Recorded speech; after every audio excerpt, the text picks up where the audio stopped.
Okay, he doesn't know anything about television. He's a little nervous. He's scared. So please welcome back to 9 News, Gregg Moss. Which camera? Which camera is this?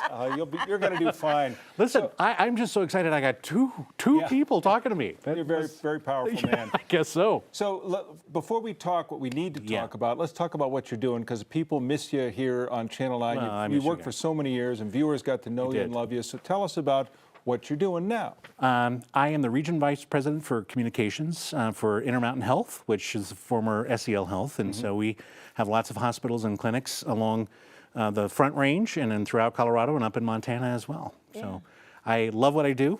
I love the people I work with, and I love talking about what we're going to talk about, and that's health care and health prevention. You've had some pretty serious health challenges over the years. Well, you've done stories on me before. I know. Well, it was, I mean, your arthritis came on at such a young age. Yeah. I was, 33, something like that. So diagnosed with a pretty rare form of arthritis that attacks my interstitial tissues along with my joints. So that means it attacks everything connected to your heart, liver, lung, and kidneys, as well as your joints. So knowing that, it should have been a red flag for me to be looking at other challenges that may pop up at any time. Because now we're talking about stroke and stroke awareness, and this is something you sadly have experienced. You've had several strokes? Three very small strokes, so they call them TIAs. Right. And those are at the lower base of your neck, and they come on very suddenly, and you may not even know you have them. In fact, the first two I had, I didn't even know. The third one, I knew.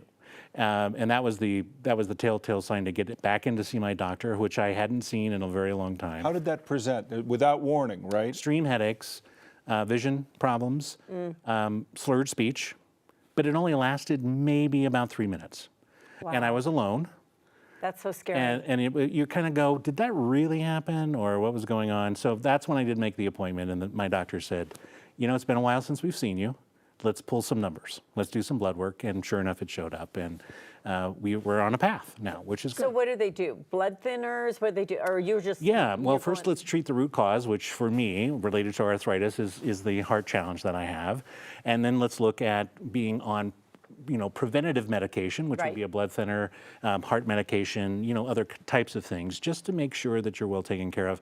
Because once you've had one, let alone 3 small ones, you're at a much higher risk of having a major one moving forward. How would you warn someone? Because I get the feeling, one of the scary parts about stroke is that they don't really warn you that you're closing in on one. Yeah, you wouldn't know. So how do you warn someone to be proactive? It's a great question, and really it is about being aware of what health challenges you have and not being afraid or put off going to see your physician.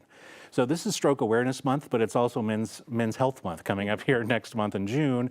And I don't mean to be sexist, but we tend to ignore going to the doctor. 100% you do.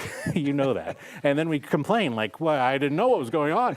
But you've got to have a good partner, and your primary care physician will help you tremendously in walking through this and telling you what you can do to prevent this from happening. Monitor your blood pressure, monitor your sugar levels, your heart levels.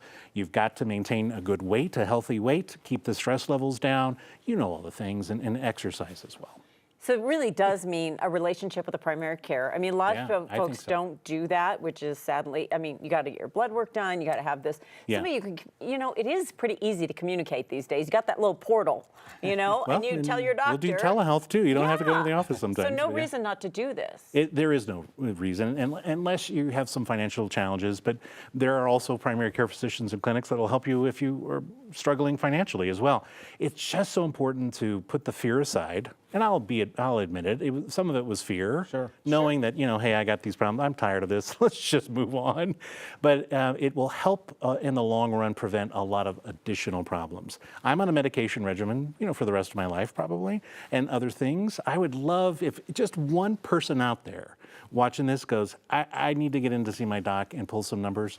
That would make me so happy. That would be great to avert for totally. someone to obviously skip that. We're glad you're here. I'm so glad to be here with y'all. You look great. It's good back to see you. What medication are you on? Because y'all are looking pretty darn fine. Makeup and lighting. Is that what it is? Exactly. This doesn't just happen, Greenie. I'm just saying. Makeup and lighting. Gregg, it's so good to see you. It's great to see you guys. Come back. Continued good health. Thank you, because I hope people listen. You owe me $20. I'm coming back. So come back. I'm coming back. Don't you worry. I might have it by then.